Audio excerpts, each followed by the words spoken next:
Le linoléum usé du bistrot, le quotidien, en avait vu de toutes les couleurs, du café renversé, des rêves brisés et le désespoir silencieux d'un millier d'histoires tues. Pour Amélie Dubois, 23 ans, c'était la scène de son existence précaire et implacable. Un mardi pluvieux, un homme nommé Édouard Laurent est entré, son costume valant plus que tout ce qu'elle avait gagné dans sa vie. Elle lui a servi un café. Il n'était qu'un client parmi d'autres.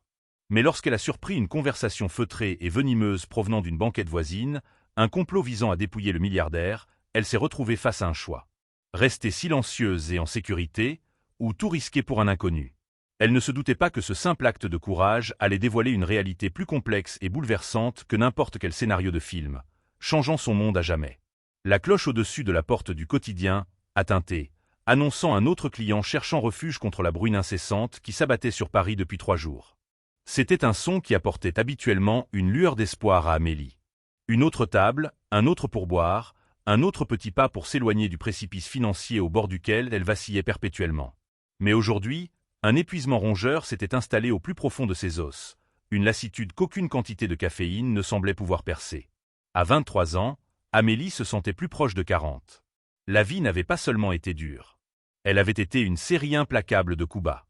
Les factures médicales croissantes de sa mère étaient un poids constant et suffocant.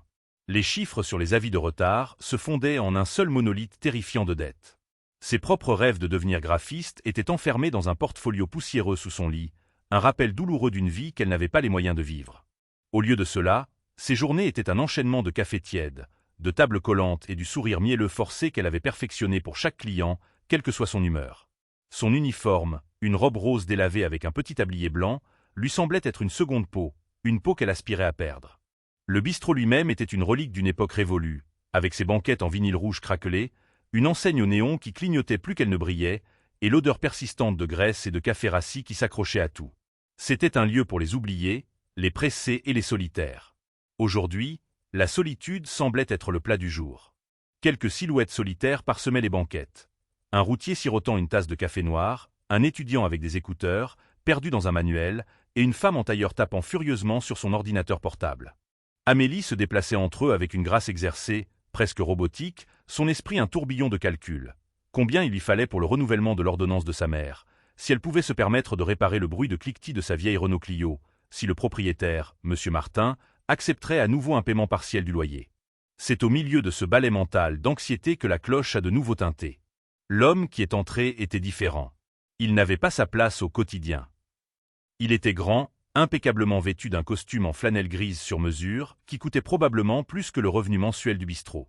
Ses cheveux argentés étaient parfaitement coiffés, et son visage, bien que gravé des lignes de l'âge et de l'expérience, dégageait une présence imposante. Il portait une mallette en cuir usé et une aura d'autorité tranquille qui semblait figer l'air même du bistrot. Il a choisi une banquette près de la fenêtre, s'installant avec un soupir qui semblait porter le poids du monde. Amélie a attrapé un menu et un verre d'eau, affichant son sourire de service client. Amélie, d'une voix un peu plus enjouée qu'elle ne se sentait, « Bienvenue au quotidien. Je peux vous servir quelque chose à boire pour commencer ?» L'homme a levé les yeux et, pendant un instant, Amélie a ressenti une secousse.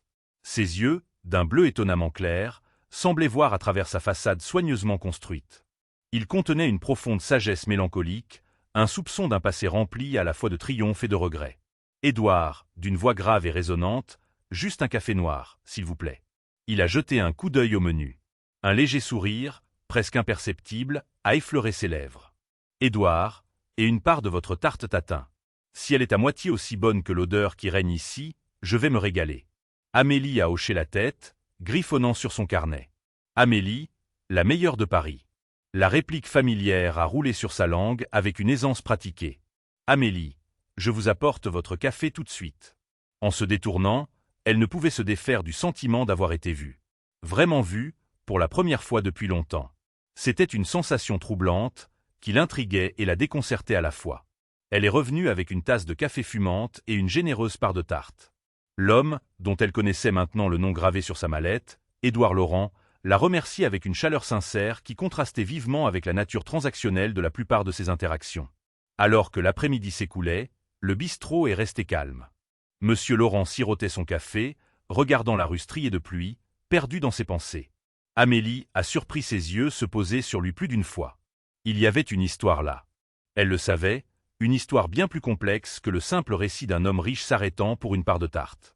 C'est lors d'un de ces regards volés que deux hommes sont entrés dans le bistrot. Ils contrastaient vivement avec la digne quiétude de M. Laurent. Vêtu de costume tapax en grave-l'œil et mal coupé, il dégageait une odeur d'eau de Cologne bon marché et une confiance prédatrice. Ils se sont glissés dans la banquette juste derrière M. Laurent, leur voix n'étant qu'un murmure conspirateur. Amélie, occupée à essuyer le comptoir, a essayé de les ignorer, mais un nom prononcé avec un sifflement venimeux a percé le calme du bistrot. Laurent. Sa main s'est immobilisée. Son cœur a commencé à battre un peu plus vite. Elle s'est subtilement rapprochée, feignant d'être absorbée par le nettoyage de la machine à café, ses oreilles tendues pour capter leurs mots. L'un des hommes, une silhouette robuste au cou épais et à la voix rauque, s'est vanté. Marc, c'est une proie facile. Le vieux liquide ses actifs depuis des mois, il met tout dans sa nouvelle fondation caritative. Un vrai cœur saignant et une cible parfaite. Le second homme, plus mince et plus fourbe, a ajouté avec un rire narquois. Elle a accent aigu haut. Il est émotionnellement vulnérable. Sa femme, Éléonore, est décédée l'année dernière. Il cherche un moyen d'honorer sa mémoire. Notre Fondation Éléonore Laurent pour les artistes en herbe est exactement ce qu'il faut. Amélie a senti un frisson lui parcourir l'échine. La Fondation Éléonore Laurent pour les artistes en herbe. Cela sonnait si noble, si plausible. Mais la façon dont il parlait, l'éclat prédateur dans leurs yeux, racontait une autre histoire. C'était une arnaque cruelle et calculée, conçue pour exploiter l'amour d'un homme en deuil pour sa défunte femme. Les hommes ont poursuivi leur conversation feutrée, exposant leurs plans avec une précision glaçante. Ils avaient falsifié des documents, créé un site web convaincant et même engagé une actrice pour jouer le rôle d'une artiste en difficulté qui aurait été sauvée par leur fondation inexistante. Ils prévoyaient d'approcher M. Laurent avec leurs propositions plus tard dans la semaine, confiant que son chagrin l'aveuglerait sur leur supercherie. L'esprit d'Amélie s'est emballé. Que devait-elle faire? Son premier instinct fut de ne rien dire. S'impliquer était risqué. Ces hommes avaient l'air dangereux. Et s'ils la voyaient écouter? Et s'ils la suivaient chez elle? Elle devait penser à sa mère. Elle ne pouvait pas se permettre d'avoir des ennuis. Mais ensuite, elle a jeté un coup d'œil à M. Laurent. Il regardait toujours par la fenêtre, une expression de profonde tristesse sur son visage. Elle a pensé à sa défunte femme, Éléonore, et à l'ironie cruelle que son nom soit utilisé d'une manière aussi méprisable. Elle a pensé à sa propre mère et au désespoir qui accompagnait la vulnérabilité financière. Et à cet instant, quelque chose en elle a basculé. C'était une rébellion silencieuse, un refus de rester les bras croisés et de regarder quelqu'un se faire abuser. C'était le même instinct qui l'a poussé à donner ses pourboires restants aux sans-abri qui dormaient dans la ruelle derrière le bistrot, la même empathie qui la faisait écouter les divagations solitaires de ses clients âgés. Elle savait ce qu'elle devait faire. Son cœur battait la chamade contre ses côtes alors qu'elle se dirigeait vers la table de M. Laurent. Ses mains tremblaient si fort qu'elle a dû les serrer en poing pour les maintenir stables. Amélie, d'une voix qui n'était qu'un murmure, « Monsieur Laurent ». Il a levé les yeux, ses yeux bleus enregistrant sa peur. « Édouard, tout va bien, ma chère ?» Elle a pris une profonde inspiration, son regard se posant nerveusement sur les deux hommes dans la banquette derrière lui. Amélie, sa voix un peu plus forte maintenant. « Monsieur, il faut que je vous parle. » Dehors. Le front d'Édouard Laurent se plissa, un mélange de confusion et d'inquiétude. Il étudia la jeune serveuse, Amélie, notant la peur sincère gravée sur son visage, la façon dont ses articulations étaient blanches à force de serrer les poings. Il était un homme d'affaires depuis plus de 50 ans, un prédateur dans un monde de requins, et il reconnaissait une demoiselle en détresse authentique quand il en voyait une. Il reconnaissait aussi un escroc. Les lignes étaient souvent floues. Édouard, sa voix calme et mesurée. Dehors? Y a-t-il un problème? Les yeux d'Amélie se tournèrent nerveusement vers les deux hommes dans la banquette derrière lui. Amélie, chuchotant, sa voix tremblante. « S'il vous plaît, monsieur. C'est important. Je ne peux pas le dire ici. » Le regard de Laurent suivit le sien, et il aperçut fugitivement les deux hommes qui évitaient maintenant ostensiblement de regarder dans leur direction. Une lueur de compréhension, ou peut-être juste d'intrigue, traversa son visage. Il se leva lentement de son siège, plaçant un billet de 20 € sur la table pour son addition de 5 €. « Édouard, montrez-moi le chemin. » Amélie le conduisit hors du bistrot, l'air frais et humide étant un choc bienvenu pour sa peau échauffée. La pluie s'était calmée en une fine brume, et les lumières de la ville commençaient à se brouiller dans le crépuscule. Il se tenait sous l'enseigne aux néons clignotantes du bistrot, le quotidien, témoin silencieux du drame qui se déroulait. « Édouard, son ton un peu plus sérieux maintenant. Alors, jeune femme, de quoi s'agit-il ? Amélie prit une profonde inspiration tremblante, les mots sortant de sa bouche dans une course effrénée. « Amélie, ces hommes dans la banquette derrière vous, je les ai entendus parler. Ils prévoient de vous escroquer, monsieur Laurent. Ils savent pour votre femme, Éléonore. Ils créent une fausse fondation en son nom. La fondation Éléonore Laurent pour les artistes en herbe. Ils ont de faux documents, un site web. Ils vont vous approcher cette semaine. » Elle relaya tout ce qu'elle avait entendu, sa voix remplie d'une urgence désespérée. Pendant qu'elle parlait, elle observait le visage de Laurent, cherchant une réaction, mais son expression restait indéchiffrable, un masque de calme neutralité.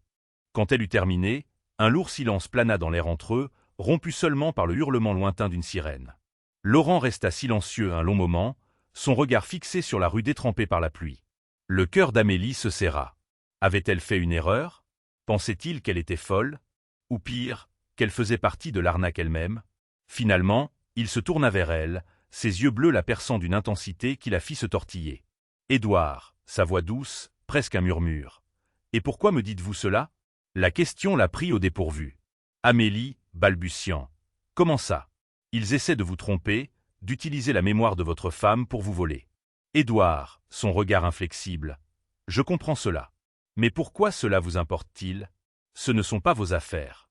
Vous auriez pu simplement l'ignorer. Cela aurait été plus sûr. » Amélie fut déconcertée par sa franchise. Elle pensa à sa mère, à ses dettes, à la précarité de sa propre vie. Il avait raison. Il aurait été plus sûr de se taire. Mais en regardant cet homme, un étranger qui lui avait montré une petite gentillesse, elle savait qu'elle n'aurait pas pu vivre avec elle-même si elle l'avait fait. Amélie, sa voix à peine audible, « Je ne sais pas. C'est juste, ce n'était pas juste ce qu'il prévoyait de faire. C'était cruel. Et vous aviez l'air si triste, assis là tout seul. Je ne pouvais pas laisser faire ça. » Une lueur de quelque chose, surprise, admiration, traversa le visage de Laurent. Il fouilla dans sa poche et en sortit une élégante carte de visite noire. « Édouard, mon numéro de portable personnel est dessus. Il se peut que j'ai besoin de vous reparler. Serez-vous là demain ?» Amélie hocha la tête, encore un peu étourdie. « Amélie, oui, monsieur. Mon service habituel, de midi à 20h. » Édouard, bien. Il fit alors quelque chose qui la surprit encore plus. Il tendit la main et posa doucement une main sur son épaule. « Édouard », sa voix empreinte d'une sincérité qui lui fit parcourir un frisson. « Merci, Amélie. Vous avez fait une chose très courageuse. » Et sur ce, il se retourna et s'éloigna, disparaissant dans la rue bondée de Paris, laissant Amélie debout sous l'enseigne aux néons clignotante, la carte de visite serrée dans sa main, son cœur un mélange tumultueux de peur et d'un étrange, inconnu sentiment d'espoir.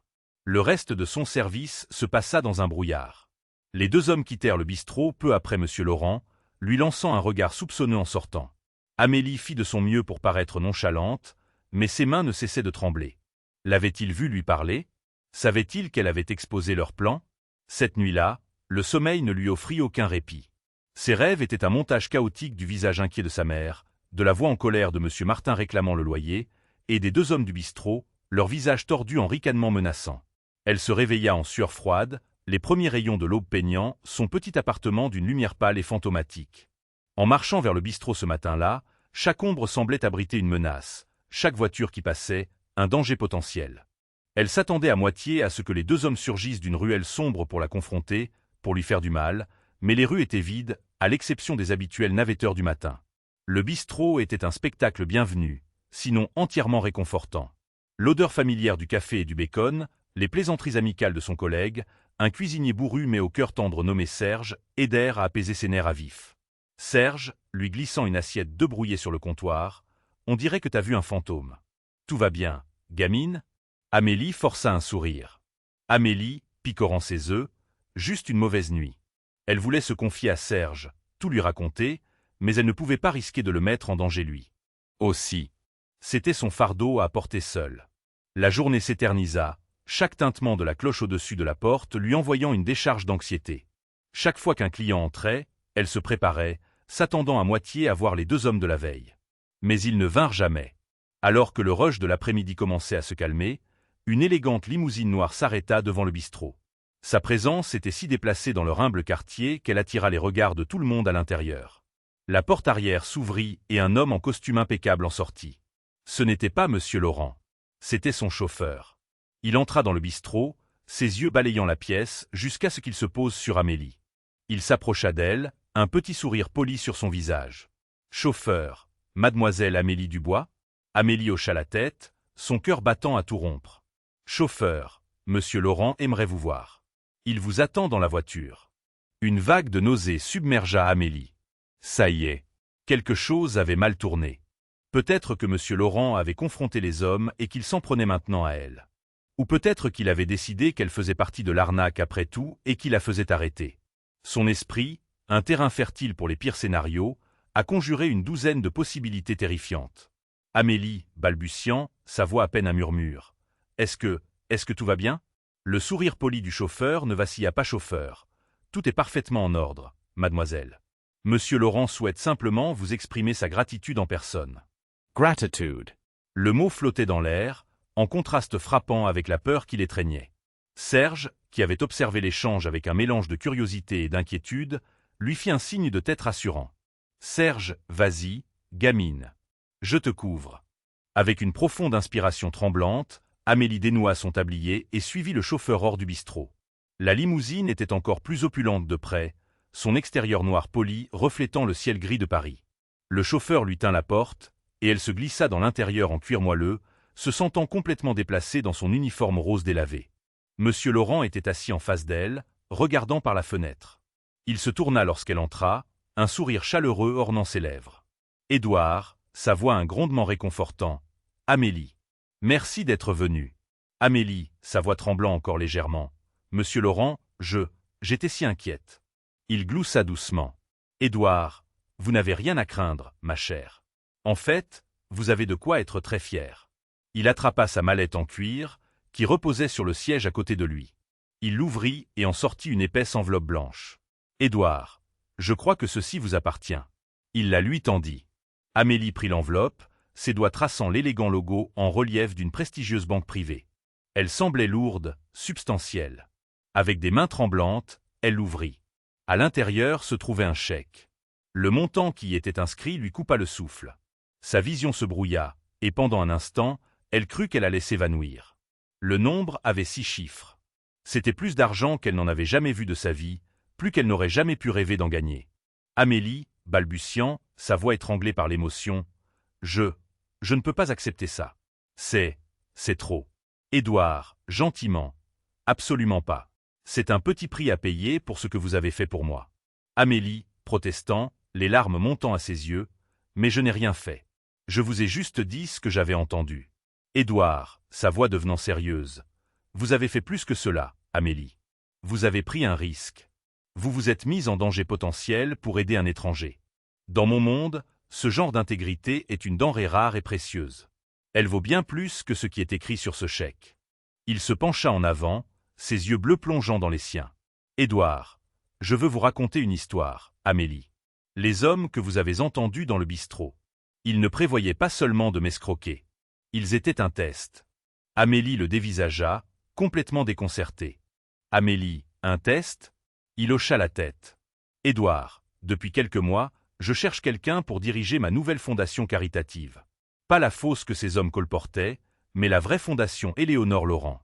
C'est une entreprise de plusieurs milliards d'euros dédiée au soutien des artistes et musiciens défavorisés, une cause qui tenait très à cœur à ma défunte femme. » Il marqua une pause, une ombre de chagrin traversant son visage. « Édouard, Éléonore était la personne la plus compatissante que j'ai jamais connue. Elle avait une capacité étonnante à voir le bien chez les gens, à regarder au-delà de leurs défauts et à voir leur vrai caractère. Après son décès, je me suis senti perdu. Je savais que je voulais honorer sa mémoire avec cette fondation. Mais je ne trouvais personne en qui j'avais confiance pour la diriger. J'avais besoin de quelqu'un qui n'ait pas seulement le sens des affaires, mais aussi un sens profond et inébranlable de l'empathie et de l'intégrité, quelqu'un comme Éléonore. » Il soupira, un son rempli d'une tristesse lasse. « Édouard, alors, mes conseillers et moi avons conçu une série de tests non conventionnels. Nous avons mis en scène des scénarios, comme celui dont vous avez été témoin, pour voir comment les gens réagiraient. Nous faisons cela depuis des mois, dans différentes villes, dans différents contextes. Nous avons rencontré la cupidité, l'apathie, et beaucoup de gens qui étaient plus qu'heureux de détourner le regard. Vous, Amélie, vous avez été la première personne à réussir le test. » Amélie était sans voix. Les événements des dernières 24 heures tourbillonnaient dans son esprit, se reformant en une nouvelle réalité incroyable. L'arnaque, les hommes, sa peur, tout cela n'était qu'une mascarade élaborée. Amélie, balbutiant, mais les hommes, ils semblaient si réels. Édouard, avec un sourire ironique, ce sont des acteurs. Très convaincants, je dois l'admettre. Ils recevront une belle prime pour leur performance. Des larmes coulaient maintenant librement sur le visage d'Amélie, un mélange de soulagement, de choc et de gratitude écrasante. Amélie, chuchotant. Je ne sais pas quoi dire. Édouard, sa voix épaisse d'émotion. Vous n'avez rien à dire. Il se pencha dans le petit espace entre eux et, à sa grande surprise, la prit dans une étreinte chaleureuse et paternelle. Amélie, qui n'avait pas été étreinte de la sorte depuis le décès de son propre père quand elle était enfant, s'effondra en sanglots, s'accrochant à lui comme à une bouée de sauvetage. Elle pleura pour sa mère, pour ses rêves perdus, pour le poids écrasant de sa pauvreté. Et pour la première fois depuis très longtemps, elle pleura des larmes d'espoir. Ils restèrent assis là un long moment, le milliardaire et la serveuse. Deux étrangers réunis par un acte de gentillesse, leur vie à jamais entrelacée. Quand elle se dégagea enfin, essuyant ses larmes avec le dos de sa main, M. Laurent lui souriait, ses yeux brillant d'une chaleur qui atteignit le plus profond de son âme. « Édouard, le chèque n'est qu'un remerciement, Amélie. Un moyen de subvenir à vos besoins immédiats, les factures médicales de votre mère, vos dettes. Considérez-les comme réglées. Mais j'ai une autre offre pour vous, une offre plus permanente. » Il se pencha à nouveau en avant, son expression sérieuse. « Édouard, je veux que vous veniez travailler pour moi, Amélie. Je veux que vous m'aidiez à diriger la fondation Éléonore Laurent. Je peux vous apprendre le côté commercial des choses, mais je ne peux pas vous apprendre à avoir un bon cœur. Vous l'avez déjà. C'est la qualification la plus importante pour ce poste. » L'esprit d'Amélie vacilla. C'était une offre au-delà de ses rêves les plus fous, une chance non seulement d'échapper à sa propre situation, mais aussi de faire une réelle différence dans le monde. Mais une parcelle de doute, une voix d'insécurité, chuchota au fond de son esprit. « Amélie, mais je n'ai aucune expérience. Je ne suis qu'une serveuse. » Édouard, fermement, « Vous n'êtes pas juste quoi que ce soit, Amélie. Vous êtes une femme de courage et de compassion, et c'est exactement ce dont le monde a besoin. Qu'en dites-vous » Amélie baissa les yeux sur le chèque dans sa main, puis releva les yeux vers le visage aimable et expectant de l'homme qui lui offrait une nouvelle vie, et pour la première fois, elle s'autorisa à croire qu'elle le méritait. Amélie, sa voix claire et forte. « Oui, oui, monsieur Laurent, je serais honoré. » Un large sourire sincère se répandit sur son visage, un sourire qui semblait effacer des années de chagrin et de solitude. Édouard, ses yeux pétillants. « S'il vous plaît, appelez-moi Édouard. » Le trajet en limousine pour retourner au quotidien fut une expérience surréaliste pour Amélie. Le monde derrière les vitres teintées semblait à la fois familier et étranger, une ville qu'elle avait connue toute sa vie soudainement imprégnée d'une nouvelle énergie vibrante. Le poids du chèque dans son sac à main était un rappel constant et tangible du tournant incroyable que sa vie venait de prendre. Mais c'était l'offre d'un nouvel emploi, d'un nouveau but, qui faisait vraiment tourner son esprit. Elle retourna au bistrot dans un état second, la cloche au-dessus de la porte sonnant, son retour à une vie qui semblait déjà un lointain souvenir. Serge se précipita vers elle, son visage un masque d'inquiétude. « Serge, gamine, ça va ?» Qu'est-ce qu'il voulait? Amélie, luttant encore pour tout assimiler, ne put offrir qu'un faible sourire larmoyant. Amélie, sa voix étranglée par l'émotion. « Tout va bien, Serge. Tout va plus que bien. » Elle ne pouvait se résoudre à lui raconter toute l'histoire. Pas encore. C'était trop fantastique, trop incroyable. Elle avait besoin de temps pour que tout cela s'intègre. Cette nuit-là, pour la première fois depuis des années, Amélie dormit profondément, ses rêves remplis non pas d'anxiété et de peur, mais d'un sentiment de possibilité infinie. Le lendemain matin, elle se rendit à la banque, le chèque serré dans sa main comme un billet de loterie gagnant. Les yeux du caissier s'écarquillèrent d'incrédulité lorsqu'elle déposa la somme à 6 chiffres sur son maigre compte. En sortant de la banque, elle ressentit une légèreté qu'elle n'avait pas connue depuis son enfance. Le fardeau écrasant des dettes médicales de sa mère fut levé de ses épaules. Son premier acte en tant que femme de moyens fut de payer toutes les factures médicales impayées de sa mère. Le soulagement dans la voix de sa mère lorsqu'elle lui annonça la nouvelle fut une récompense bien plus grande que n'importe quelle somme d'argent. Ensuite, elle fit un chèque à son propriétaire, M. Martin, couvrant non seulement son loyer en retard, mais aussi les 6 mois suivants. Le regard perplexe sur son visage fut une petite victoire satisfaisante. Quelques jours plus tard, elle rencontra Édouard dans les bureaux élégants et modernes de la Fondation Laurent, situés dans un gratte-ciel étincelant surplombant le jardin du Luxembourg. Le contraste entre ce monde de verre et d'acier poli et le bistrot graisseux qu'elle venait de quitter était stupéfiant. Édouard, fidèle à sa parole, commença à la former, lui expliquant patiemment les subtilités de la philanthropie, de la finance et de la gestion d'organismes à but non lucratif. Il la présenta à son équipe de conseillers, un groupe de professionnels vifs et expérimentés qui, à sa surprise, la traitèrent avec respect et gentillesse. Ils virent en elle ce qu'Édouard avait vu, non pas une serveuse naïve, mais une femme dotée d'une solide boussole morale et d'un désir sincère de faire le bien. Au fil des semaines qui se transformèrent en mois, Amélie s'épanouit dans son nouveau rôle. Elle se révéla être une élève rapide, son empathie naturelle lui donnant un aperçu unique des besoins des artistes et des musiciens que la Fondation cherchait à soutenir. Elle passait ses journées à examiner les demandes de subventions, à visiter les centres d'art communautaires et à rencontrer de jeunes talents en herbe dont la passion et la créativité l'inspiraient. Pour la première fois de sa vie, elle avait l'impression de faire une réelle différence. Mais au milieu de l'excitation de sa nouvelle vie, une question persistait au fond de son esprit. Pourquoi elle? Elle était reconnaissante pour l'opportunité, mais elle ne pouvait se défaire du sentiment qu'il y avait plus dans l'histoire d'Édouard, une raison plus profonde à son extraordinaire générosité. La réponse vint un après-midi pluvieux, tout comme le jour où ils s'étaient rencontrés pour la première fois. Ils étaient dans le bureau d'Édouard, une pièce spacieuse et élégamment décorée, remplie d'art et de livres. Édouard était inhabituellement silencieux ce jour-là, son regard lointain, son humeur sombre. Amélie, doucement, son inquiétude pour lui sincère. « Est-ce que ça va, Édouard ?» Il soupira, un son lourd hélas. « Édouard, sa voix épaisse d'un chagrin encore vif, c'est l'anniversaire de la mort d'Éléonore aujourd'hui. » Il se dirigea vers son bureau et prit une photographie encadrée d'argent. C'était le portrait d'une belle femme aux yeux aimables et souriants et au rire chaleureux et contagieux. Éléonore Laurent. Édouard, sa voix un murmure rauque. Elle était l'amour de ma vie, ma boussole, ma conscience. Quand elle est morte, une partie de moi est morte avec elle. Il regarda Amélie, ses yeux bleus remplis d'une profonde tristesse. Édouard, doucement. Vous me rappelez elle, vous savez.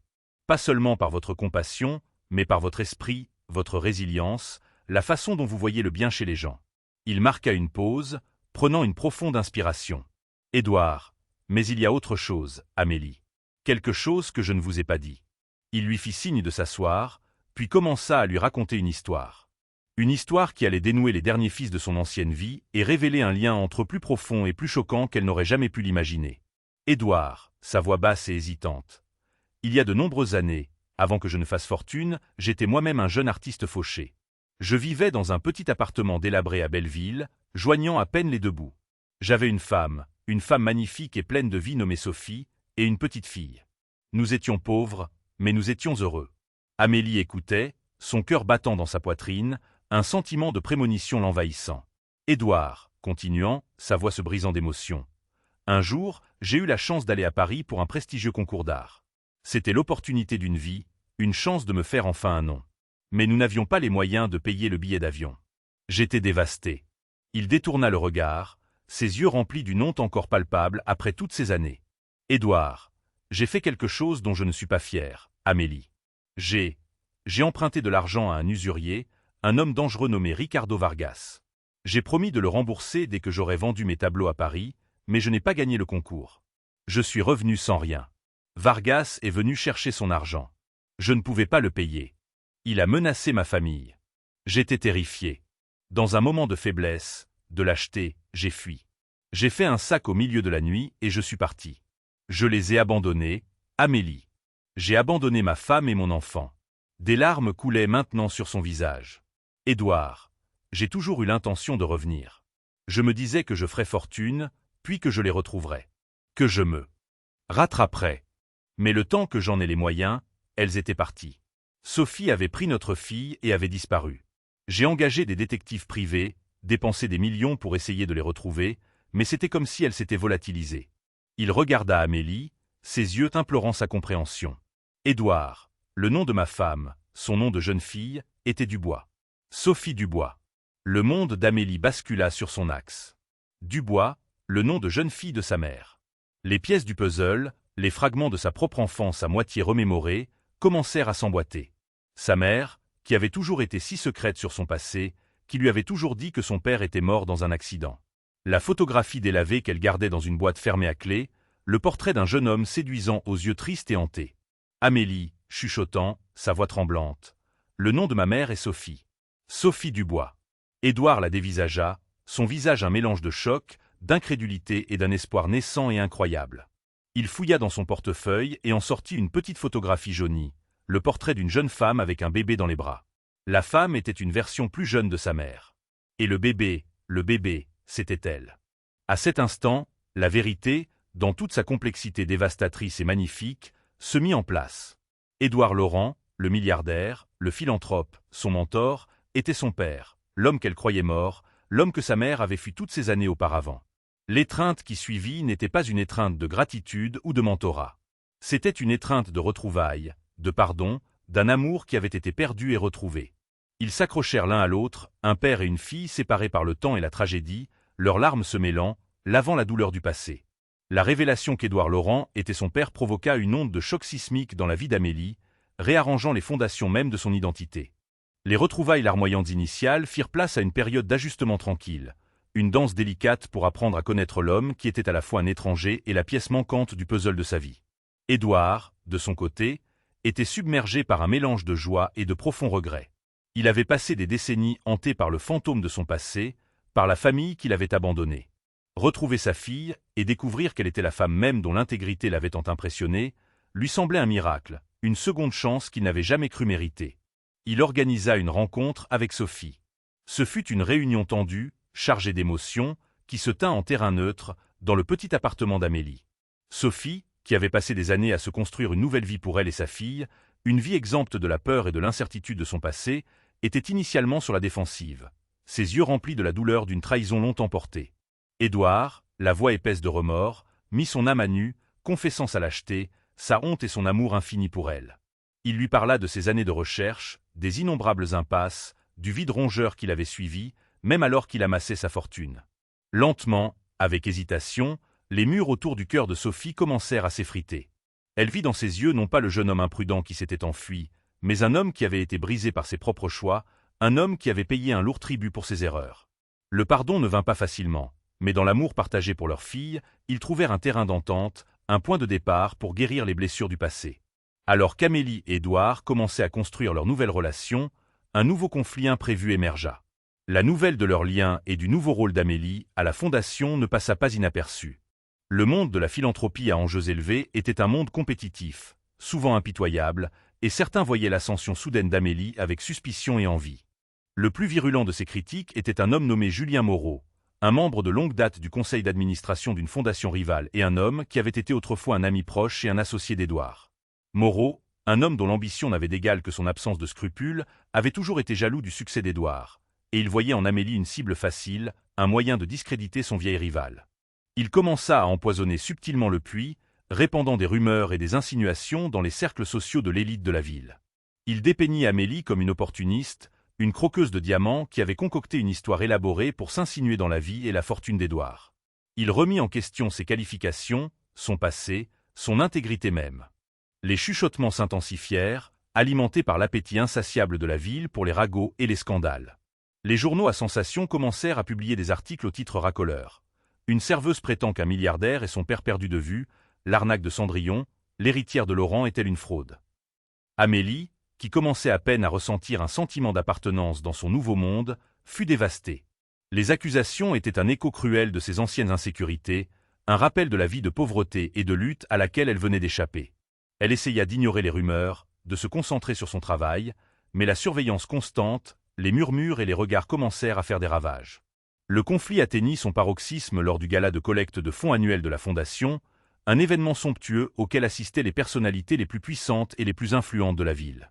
C'était censé être les débuts officiels d'Amélie, une soirée pour célébrer son nouveau rôle et le travail de la Fondation. Au lieu de cela, ce fut une épreuve du feu. Moreau, enhardi par l'attention des médias, choisit cette scène publique pour lancer son attaque la plus directe. Pendant les discours de la soirée, il prit le micro et, sous le couvert d'un toast amical, livra une diatribe à peine voilée contre Édouard et Amélie. Julien Moreau, sa voix dégoulinant de sarcasme, c'est vraiment une histoire remarquable. Une histoire de fille perdue de vue, de retrouvailles fortuites, un conte de fées de la misère à la richesse. C'est le genre d'histoire qui fait vendre les journaux. Le genre d'histoire qui, disons simplement que c'est une histoire qui requiert un certain acte de foi. Un silence se fit dans la salle. Tous les yeux étaient tournés vers Amélie, qui se tenait figée sur l'estrade, le visage pâle, les mains tremblantes. Édouard, le visage un masque de fureur, fit un geste pour intervenir. Mais Amélie posa une main sur son bras, l'arrêtant. À cet instant, quelque chose en elle se brisa. C'était la même rébellion silencieuse qui l'avait poussée à avertir un étranger dans un bistrot, la même résilience qui l'avait aidé à survivre à une vie de difficulté. Elle ne serait pas une victime. Elle ne laisserait pas cet homme ou qui que ce soit d'autre la définir. Elle se dirigea vers le podium, ses pas assurés, son regard inflexible. Elle regarda la mère de visage, les yeux sceptiques et les lèvres qui murmuraient. Et puis elle commença à parler, sa voix claire et forte, remplie d'une conviction qui fit taire la salle. Amélie, ces mots résonnant avec une confiance inattendue, Monsieur Moreau a raison. C'est une histoire remarquable. C'est l'histoire d'une jeune femme qui travaillait dans un bistrot, qui s'inquiétait de payer les factures médicales de sa mère, qui rêvait d'une vie qu'elle n'aurait jamais cru pouvoir avoir. C'est l'histoire d'un homme qui a fait une erreur, un homme qui a passé sa vie à essayer de l'expier. Et c'est une histoire sur le pouvoir du pardon, des secondes chances, du lien indéfectible entre un père et une fille. Elle marqua une pause, son regard croisant celui de Moreau. « Amélie, vous pouvez remettre en question mes qualifications. Vous pouvez remettre en question mon passé. Vous pouvez même remettre en question mon histoire. Mais vous ne pouvez pas remettre en question mon intégrité. Parce que mon intégrité est la seule chose que je possède qui ne m'a pas été donnée. C'est la seule chose que j'ai gagnée, et elle n'est pas à vendre. » Elle fit alors quelque chose que personne n'attendait. Elle regarda le public, les riches donateurs et les puissants philanthropes, et elle leur parla non pas comme la fille d'un milliardaire, mais comme la serveuse qu'elle avait été. « Amélie, sa voix remplie d'une honnêteté émotionnelle brute, je sais ce que c'est que d'être invisible. D'être ignoré, d'être jugé, d'être rejeté. Il y a des millions de personnes comme j'étais. Des gens avec des rêves et des talents étant à offrir au monde. Si seulement quelqu'un leur donnait une chance. C'est ça, la Fondation Éléonore Laurent. C'est donner une chance aux gens. C'est voir le potentiel d'un artiste en difficulté, d'un jeune musicien, d'une serveuse dans un bistrot. » Ces mots restèrent en suspens, un puissant témoignage de son parcours, de son caractère. Des applaudissements spontanés éclatèrent dans la salle, une vague de soutien qui noya les murmures et les doutes. Moreau, le visage rouge d'humiliation, resta silencieux, vaincu. À cet instant, Amélie n'était plus seulement la fille d'Édouard Laurent. Elle était sa propre femme, une leader, une force avec laquelle il fallait compter. Elle avait fait face à sa propre arnaque, à son propre test, et elle en était sortie victorieuse. Son esprit non seulement intact, mais plus fort que jamais. Le silence qui suivit le discours d'Amélie au gala était absolu. C'était un silence dense, lourd, un vide qui avait aspiré tout l'air et les murmures de la grande salle de bal. Pendant un instant à couper le souffle, Amélie ressentit une vague de panique, la peur d'avoir tout mal jugé, que son honnêteté brute ait été une erreur fatale. Puis, du fond de la salle, une seule personne commença à applaudir. C'était un son lent, délibéré, qui fut rapidement rejoint par un autre, puis un autre, jusqu'à ce que toute la salle éclate en une ovation tonitruante et soutenue. Ce n'étaient pas de simples applaudissements polis. C'était un rugissement d'approbation, une vague d'émotion sincère qui la submergea, validant chaque mot qu'elle avait prononcé. Julien Moreau se tenait figé au milieu des applaudissements, son visage une toile marbrée d'écarlate et de blanc. La vague de soutien pour Amélie était une répudiation publique de son attaque, une guillotine sociale qui le coupait du monde même qu'il cherchait si désespérément à dominer. Il se tourna, son mouvement raide et saccadé, et quitta pratiquement la salle de bal, un homme des faits, non pas par une prise de contrôle d'entreprise ou un coup financier, mais par la vérité simple et inattaquable prononcée par une ancienne serveuse. Le gala est devenu une légende dans les cercles philanthropiques de la ville. Il a marqué un tournant, non seulement pour Amélie, mais pour la fondation elle-même. Son histoire, maintenant encadrée par son propre courage et son éloquence, a captivé l'imagination du public. Les dons, qui avaient été réguliers, devinrent un déluge. Des chèques arrivaient avec des notes jointes louant son intégrité. Des mécènes influents, qui avaient autrefois gardé une distance prudente, cherchaient maintenant activement des partenariats.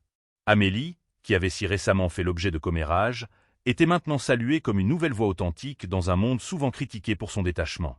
Le nuage de suspicion dissipé, l'espace qu'il laissait fut rempli par la lumière d'un nouveau départ. La relation entre Amélie et Édouard, désormais allégée, s'installa dans un rythme confortable et affectueux. Leur journée était un mélange harmonieux de travail et de famille, de réunions du conseil d'administration et de dîners tranquilles, de planification stratégique et de l'acte simple et joyeux d'un père et d'une fille apprenant à se connaître. La guérison s'étendit à Sophie. Un dimanche, Édouard les invita toutes les deux chez lui pour un brunch. Il était nerveux, ses mouvements hésitants autour de la femme à qui il avait fait tant de tort il y a tant d'années. Il n'est pas venu avec de grandes excuses ou des cadeaux coûteux, mais avec une petite esquisse au fusain encadrée d'un café de Belleville, le café même où lui et Sophie avaient eu leur premier rendez-vous. C'était une reconnaissance silencieuse de leur histoire commune, une humble offrande de paix. Alors qu'elle regardait Amélie et Édouard rire d'un souvenir partagé, un rire sincère et non forcé qui atteignait leurs yeux, Sophie sentit le dernier nœud serré de ressentiment dans son cœur commencer enfin à se dénouer. Elle ne voyait pas le fantôme du garçon qui l'avait abandonné, mais un homme qui adorait leur fille, un homme dont le regret était aussi profond que son amour. Cet après-midi-là, alors qu'elle acceptait une tasse de thé de sa main, un lent et vrai sourire effleura ses lèvres. Le pardon n'était pas un événement unique, mais un processus de déroulement silencieux, et il avait enfin trouvé sa saison. C'est Amélie qui proposa la première la bourse du quotidien. Lors d'une réunion du conseil d'administration, entourée d'experts financiers chevronnés et de philanthropes vétérans, elle exposa sa vision.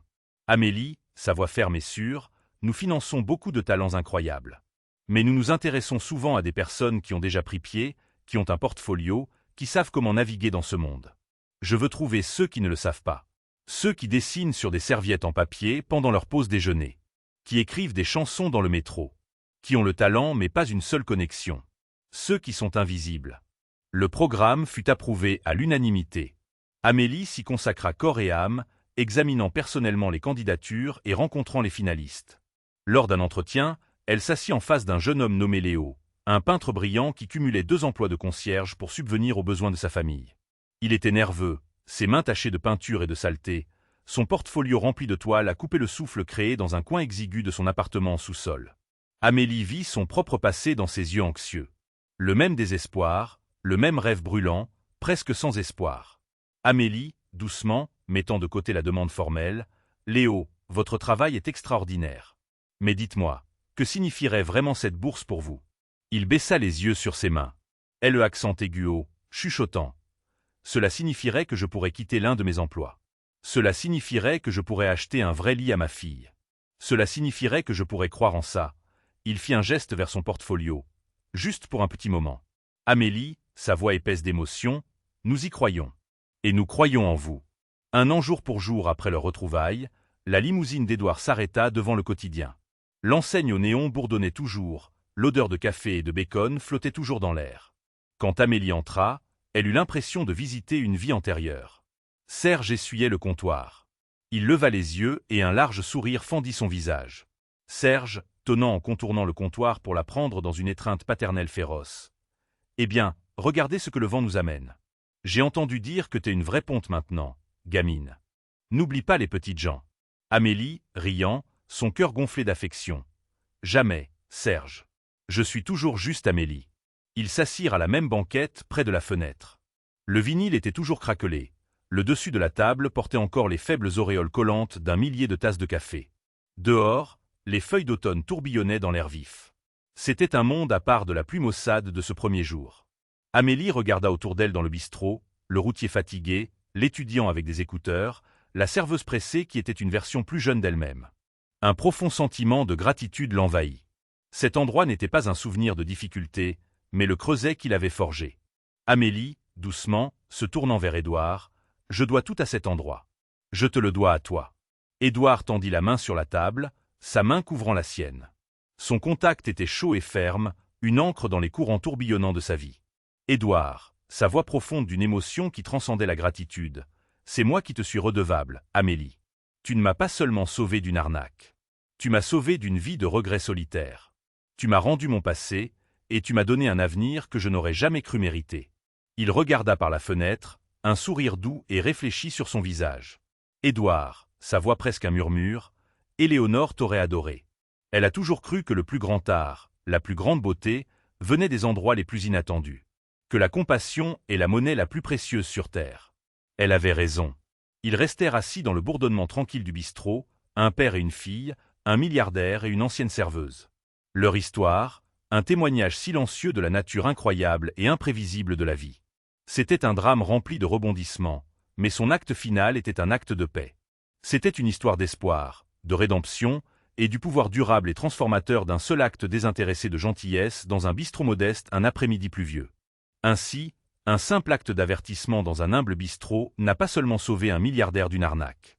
Il a réécrit les destins d'un père et d'une fille, prouvant que les liens les plus profonds peuvent être trouvés dans les endroits les plus inattendus. L'histoire d'Amélie est un puissant rappel que l'intégrité est une monnaie plus précieuse que n'importe quel montant en euros. Et qu'un seul choix, un seul moment de courage, peut déclencher une chaîne d'événements qui mène à une vie au-delà de vos rêves les plus fous. C'est un témoignage de l'idée que chacun, quelles que soient ses circonstances, a le pouvoir de changer le monde, ne serait-ce que le monde d'une seule autre personne.